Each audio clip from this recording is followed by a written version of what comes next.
Hi, in front of me is Poco C65 and today I would like to show you where you can locate all your downloads. Begin by opening Play Store and downloading free app called Files by Google. When it's ready, open it. Now select Continue. Click on Allow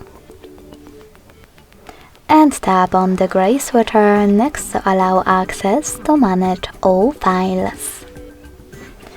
Then select Browse at the bottom in the middle and finally click on Downloads category.